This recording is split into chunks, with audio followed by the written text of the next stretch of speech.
It's really hit and miss as far as what you see here in downtown Athens. Some of the businesses have power, some don't have power, some are damaged, some aren't, but there's definitely a clear path that you can see where the tornado went through. Now, if you take a look up here, it's going to take a minute to get up there, but once you see it, you'll see that bricks are off of the side of this business here. There's a lot of that actually where bricks went flying, nails, pieces of roofing all around, as well as HVAC units that went flying off the tops of some of these roofs. Now, back behind these businesses, there's an alley, and that's where there's power lines down. Really a lot of damage, but the community here is spending the day coming together. Utility crews are still out and about trying to restore that power here. Businesses who weren't affected are jumping in to help, and people have actually been traveling here, picking up nails off of the ground as well, as something we saw. So the community is definitely coming together. Now, one of the hardest hit areas, which I was at earlier today, where I spoke to a man who heard everything come through,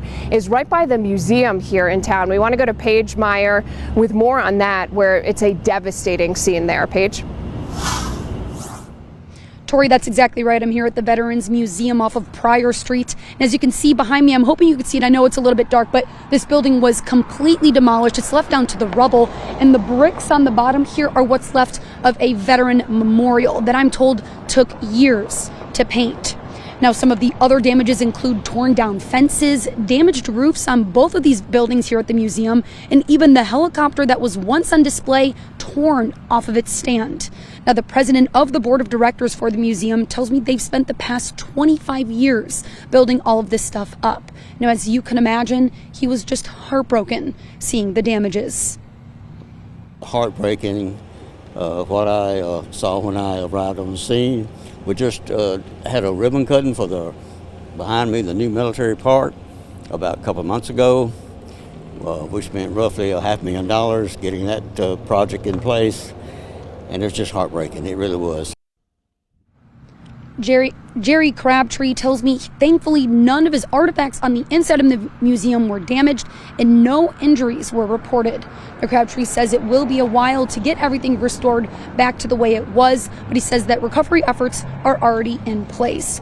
Reporting in Athens with coverage you can count on. Paige Meyer, WAAY 31 News. One of the big sentiments that you hear out here is the fact that, well, people are obviously upset about the devastation to some businesses, the museum, and it was a scary night for a lot of people. They do feel some relief that it happened when it did, in the sense that there weren't a ton of people here in downtown Athens out shopping, having dinner, things like that, since it was later in the night. It's sort of a brighter look at really what's happened as the community here comes together.